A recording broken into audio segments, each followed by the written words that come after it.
The sound of laughter, heated debate, and footsteps echoing along cool tiles filled Zainab's childhood home, blending into the breathing rhythm of daily life. She was never taught to fear noise. Rather, she learned to listen.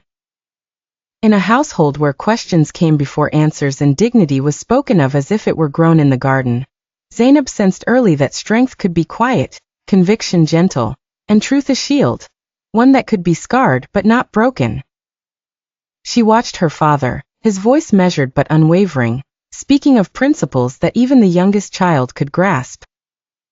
When he spoke, she listened, absorbing the weight, the texture, and the warmth of his words. To her, these moments were not simply lessons, they were inheritance, the foundation stones of a faith she would carry, sometimes alone, sometimes against the wind. In adolescence, Zainab's identity matured. She was not just a daughter, sister, or neighbor. She grew into a soul defined by the presence of an idea. Her marriage, a new chapter, was not just a union of two hearts, but two destinies. Her husband, Mahmoud, found in her more than companionship. He found steadfastness, a partner offering her hand not outstretched for comfort but braced against storms. He learned quickly that loving Zainab meant living with her convictions, her willingness to pay an anxiety and pride for the privilege of being true.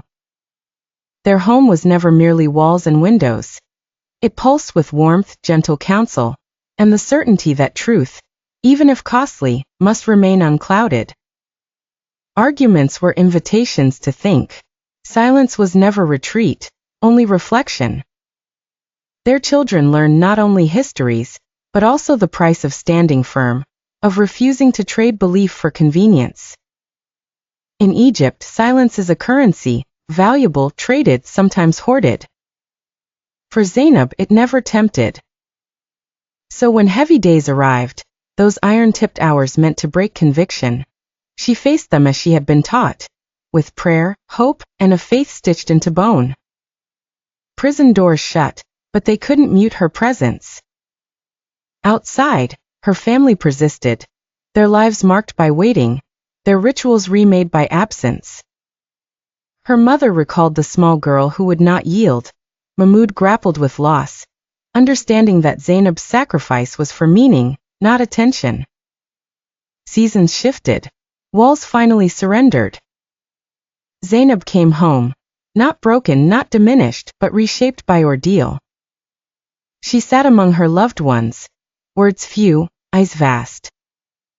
Experience was written in silence, her story not needing explanation, only a shared breath. Her embrace was not rescue, but reunion. Her family saw not a victim, but a survivor, someone who returned without compromise, without bitterness, marked by growth and flavored by wisdom.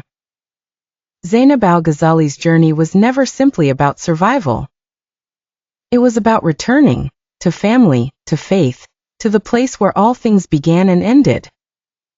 Her strength, tested and affirmed, was measured not in what she endured, but in what she reclaimed. In the hearts of those who knew her, her legend endures, the story of a woman who chose meaning over comfort, paid the price, and asked nothing of the world but the right to remain herself.